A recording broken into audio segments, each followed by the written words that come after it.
الحمد لله رب العالمين وبه أستعين وأشهد أن لا إله إلا الله وحده لا شريك له وأشهد أن محمدا عبده ورسوله أما بعد أعوذ بالله من الشيطان الرجيم إن الذين آمنوا والذين هادوا والنصارى والصابئين من آمن بالله واليوم الآخر وعمل صالحا فلهم أجرهم عند ربهم ولا خوف عليهم ولا هم يحزنون ان الذین آمنوا، بے شک وہ لوگ جو ایمان لائے، والذین ہادوا، اور وہ لوگ جو یہودی بن گئے، والنصارى، اور جو نصرانی بن گئے، والصابئین، اور جو صابی بن گئے۔ جو لوگ ایمان لائے پہلے اللہ نے ان کا ذکر کیا، اس کے بعد جو یہودی بن گئے موسیٰ علیہ السلام پر ایمان لانے والے، اور پھر جو نصرانی بن گئے عیسیٰ علیہ السلام پر ایمان لانے والے، اور صابی بن گئے وہ لوگ جو کہتے ہیں کہ ہم فطرت پہ ہیں، اللہ کو جانتے ہیں لیکن کسی نبی کو نہیں مانتے۔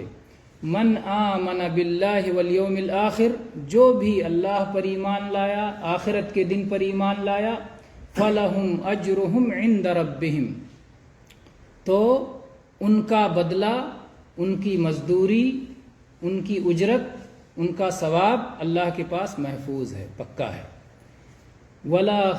ولا خوف علیہم ولا هم يحزنون، نہ ان کے اوپر کچھ خوف ہوگا اور نہ انہیں کسی قسم کا غم ہوگا۔ اس آیت کی تفسیر اہل علم نے دو طرح سے کی ہے۔ ایک تو یہ کہ ان الذین آمنوا، وہ لوگ جو ایمان لائے، یعنی محمد صلی اللہ علیہ وسلم سے پہلے جو لوگ نوح علیہ السلام پر ایمان لائے، آدم علیہ السلام پر ایمان لائے، اور ان کے بعد کے انبیاء پر ادریس علیہ السلام پر ایمان لائے، اور ابراہیم علیہ السلام پر ایمان لائے، اسماعیل علیہ السلام پر ایمان لائے، مختلف جو ہے انبیاء پر ایمان لائے جو پہلے ایمان لائے، یہودیوں سے پہلے جو ایمان والے ہوئے۔ والذین ہادوا، اور جو یہودی بن گئے۔ یہودی یہ کیا ہے، اس کا کیا معنی ہوتا ہے؟ یا تو کہتے ہیں کہ یوسف علیہ السلام کے بھائیوں میں سے ایک بھائی کا نام تھا یہودا، اس کی طرف نسبت ہے یہودی، اور یا پھر یہودی کے معنی ہوتا ہے توبہ کرنے والے، کیونکہ جب ان لوگوں نے بچھڑے کی پوجا شروع کر دی تھی، اس کے بعد اللہ تعالیٰ نے انہیں توبہ کا حکم دیا تھا، تو انہوں نے کہا انا ہدنا الیک، اے اللہ ہم تیری طرف توبہ کرتے ہیں، تو اسی ہدنا سے ہے یہودی، توبہ کرنے والے۔ اور یا پھر یہود کا ایک معنی ہوتا ہے محبت کرنا بھی ہوتا ہے، کہ آپس میں یہ لوگ اپنی قوم سے بڑی محبت رکھتے ہیں، تو جو لوگ یہودی بن گئے۔ والنصارى، اور جو نصرانی بن گئے۔ نصرانی کیا ہے؟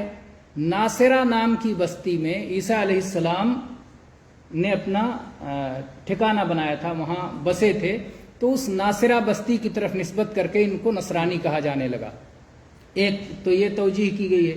دوسری توجیہ یہ کی گئی ہے کہ عیسیٰ علیہ السلام نے اعلان کیا، پوچھا من انصاری اللہ، اللہ کے معاملے میں کون میرا مددگار بنے گا، انصاری، تو اسی سے ہے نصران، نصران یعنی مددگار، اور اسی کی جمع ہے نصارہ، جیسے سکران یعنی مدہوش، اور سکارہ اس کی جمع ہے، تو اس طرح سے اور بھی الفاظ ہیں۔ تو نصارہ یعنی مددگار، عیسیٰ علیہ السلام کے مددگار، تو جو نصرانی بن گئے، تو جو یہودی ہو گئے یا جو نصرانی، تو جو لوگ موسیٰ علیہ السلام سے پہلے اپنے اپنے نبی پر ایمان لائے، پھر جو لوگ موسیٰ علیہ السلام پر ایمان لائے اور یہودی کہلائے، اور پھر جو لوگ عیسیٰ علیہ السلام پر ایمان لائے اور عیسائی کہلائے، نصرانی کہلائے۔ والصابئین، اور جو کسی نبی پر ایمان نہیں لائے بلکہ ان کا کہنا ہے کہ ہم فطرت پہ ہیں اور ایک اللہ کو ماننے والے ہیں۔ صابئین کے بارے میں اور بھی باتیں کہی گئی ہیں کہ یہ لوگ تاروں کی عبادت کرتے ہیں یا تاروں میں تاثیر مانتے ہیں۔ بعض لوگوں نے کہا کہ یہ نصارہ کا ایک فرقہ ہے۔ بہرحال کوئی بھی ہو، اللہ نے ان کا بھی ذکر کیا کہ یہ سارے لوگ من آمن باللہ والیوم الآخر، یہ لوگ اگر اللہ پر ایمان لائے اور آخرت پر ایمان لائے تو اللہ کے پاس ان کا اجر و ثواب محفوظ ہے۔ یہ سارے لوگ اپنے اپنے وقت میں اللہ پر ایمان لانے والے رہے، آخرت پر ایمان لانے والے رہے، تو ان کا اجر اللہ کے پاس ملنے والا ہے، اللہ تعالیٰ ان پر ظلم نہیں کرے گا، ان پر نہ کوئی خوف ہوگا نہ کوئی غم ہوگا۔ اب جانتے ہیں خوف ہوتا ہے آگے کے بارے میں، مستقبل کے بارے میں کوئی بھی اندیشہ ہوتا ہے، اور غم ہوتا ہے پچھلی کے بارے میں۔ تو دنیا میں سے جو چیزیں ان سے چھوٹ گئیں رہ گئیں ان پر انہیں کوئی حسرت و افسوس نہیں ہوگا، اور آخرت کے معاملے میں انہیں کوئی خوف اور غم نہیں ہوگا، کیونکہ یہ اللہ اور آخرت پر ایمان لانے والے ہیں۔ تو ایک تو معنی یہ ہو گیا۔ اور اس آیت سے بعض لوگ وحدت ادیان نکالنے کی کوشش کرتے ہیں۔ وحدت ادیان کا مطلب یہ ہے کہ اللہ نے کہا چاہے یہودی ہو، چاہے نصرانی ہو، چاہے صابی ہو، چاہے ایمان والے ہوں، یعنی محمد صلی اللہ علیہ وسلم پر ایمان والے، یہ تفسیر کے ساتھ میں ایمان والے ہوں، جو اللہ اور آخرت پر ایمان رکھے گا سب کے لیے اللہ کے ہاں اجر و ثواب ہے۔ تو کہتے ہیں اس میں رسولوں کا ذکر نہیں ہے، اس لیے اگر کوئی رسول پہ ایمان نہیں لاتا تو وہ بھی جنت میں جائے گا۔ کچھ لوگوں نے یہ معنی نکالنے کی کوشش کی ہے، لیکن یہ معنی صریح طور پر غلط ہے، قرآن پاک کے بھی خلاف ہے، حدیث کے بھی خلاف ہے، اور اسی آیت میں غور کیا جائے تو اس کے بھی خلاف ہے۔ کون سا ایمان اللہ کے ہاں قابل قبول ہوتا ہے؟ جو رسولوں کے ذریعے سمجھایا جائے، رسول بتائیں کہ یہ ایمان ہے، وہی ایمان تو قبول ہوگا اللہ کے ہاں۔ تو اللہ پر ایمان کیسے لانا ہے؟ جیسے رسول صلی اللہ علیہ وسلم بتایا، تو رسول پر ایمان لائے بغیر اللہ پہ ایمان ہوگا کیسے؟ تو ایمان تو ہوگا ہی نہیں، قبول ہی نہیں ہوگا اللہ کے ہاں۔ تو اس لیے رسالت کے انکار کی تو یہاں کوئی گنجائش ہی نہیں ہے، اور پھر اس کے علاوہ صریح طور پر بھی اس کا ذکر ہے، قرآن پاک میں بھی ذکر ہے کہ رسول پر ایمان لائیں، اور احادیث میں تو واضح طور پر ہے۔ اللہ کے نبی صلی اللہ علیہ وسلم نے فرمایا لا يسمع بی احد من هذه الامة یہودی ولا نصرانی ثم يموت ولم يؤمن بالذی ارسلت به الا كان من اہل النار۔ صحیح مسلم کی حدیث ہے کہ میری امت میں سے جو شخص بھی میرے بارے میں سنے، چاہے وہ یہودی ہو چاہے وہ نصرانی ہو، یہودی یعنی موسیٰ علیہ السلام پر ایمان لانے کا دعویٰ ہے، عیسیٰ علیہ السلام پر ایمان لانے کا دعویٰ ہے، پھر بھی محمد صلی اللہ علیہ وسلم پر اگر ایمان نہیں لایا آپ کی بعثت کے بعد تو وہ جہنم میں جائے گا۔ یعنی جب تک موسیٰ علیہ السلام پر ایمان لانا اس وقت تک قابل قبول ہے جب تک عیسیٰ علیہ السلام نہیں آئے۔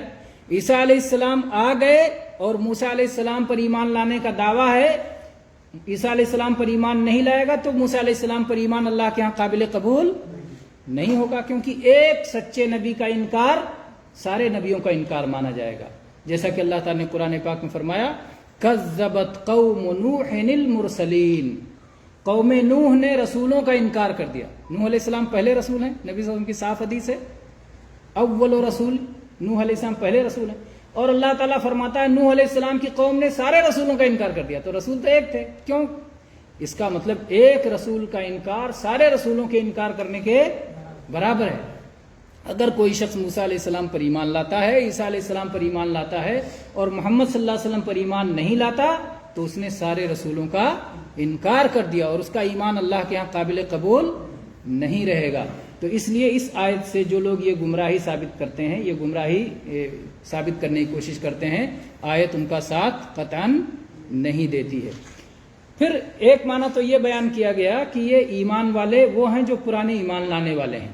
دوسرا معنی اس کا یہ بیان کیا گیا ہے اس آیت کا ان الذین آمنوا، وہ لوگ جو ایمان لانے کی بات کر رہے ہیں، یعنی بظاہر ایمان لائے ہیں جیسے منافقین وغیرہ، اور وہ لوگ جو یہودی اپنے آپ کو کہہ رہے ہیں، اور وہ لوگ جو نصرانی اپنے آپ کو کہہ رہے ہیں، اور جو اپنے آپ کو صابی کہہ رہے ہیں، من آمن باللہ والیوم الآخر، ان لوگوں میں سے جو بھی اللہ اور اس کے رسول پر حقیقی ایمان لائے گا اسی کو اللہ کے اجر و ثواب ملے گا۔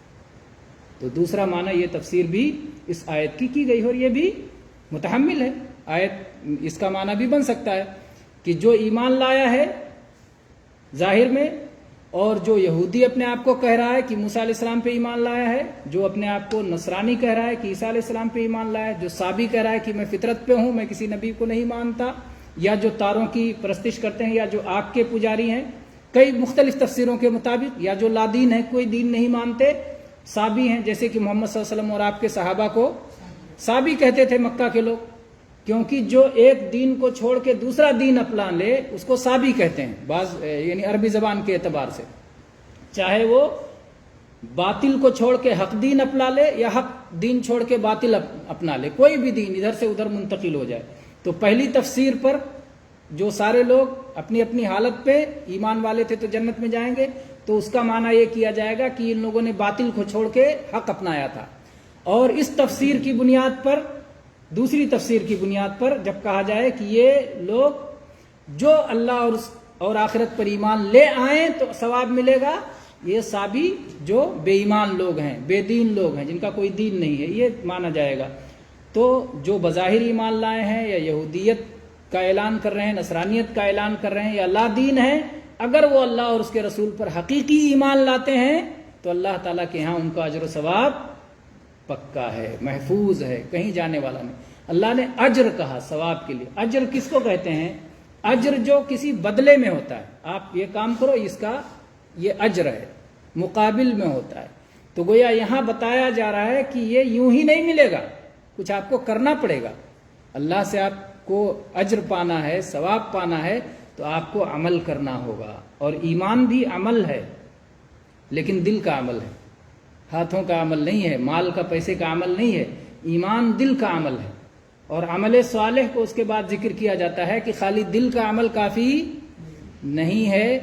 دل میں جو عمل آپ کے آیا ہے، دل میں جو خوف ہے، دل میں جو امید ہے، دل میں جو یقین ہے، اس کا اثر آپ کے ظاہر پر بھی ہونا چاہیے. آمنو من آمن باللہ وعمل صالحا، جو اللہ پر ایمان لایا اور جس نے نیک عمل کیا. ایمان کیا ہے؟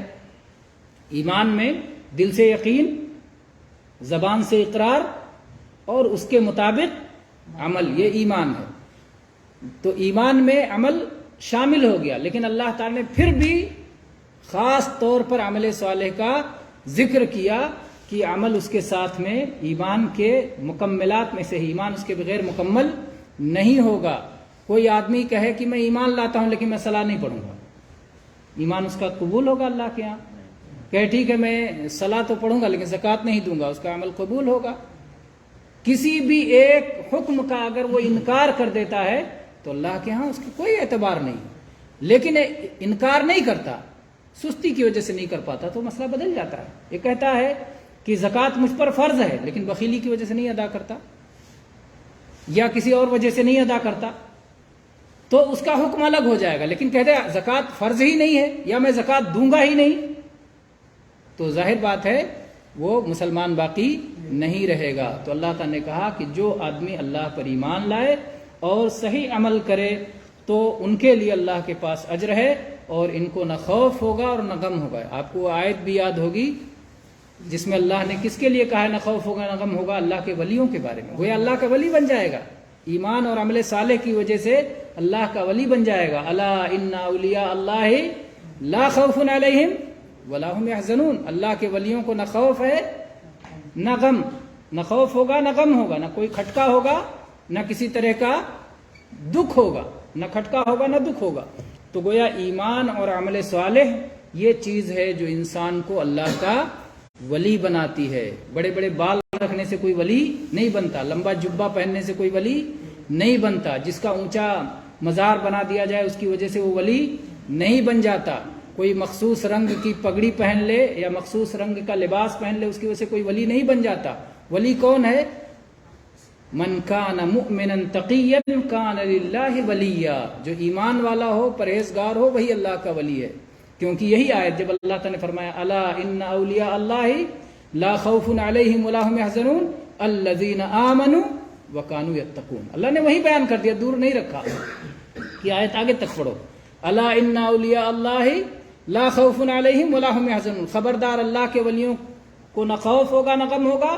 یہ کون ہے؟ الذین آمنوا، وہ ہیں جو ایمان والے ہیں، وکانوا یتقون، اور جو اللہ سے ڈرتے رہتے ہیں، جو صلاح کی پابندی کرتا ہے کیونکہ اللہ سے ڈرتا ہے، جو زکوٰۃ دیتا ہے، جو صدقہ و خیرات کرتا ہے، جو صوم رکھتا ہے رمضان کے مہینے میں، بھنگ اور چرس پی کے جو بے ہوشی کے ساتھ پڑے ہوئے ہوں مجذوب نہیں ہو سکتے ہیں اور وہ بہت پہنچے ہوئے پارسا نہیں ہو سکتے ہیں.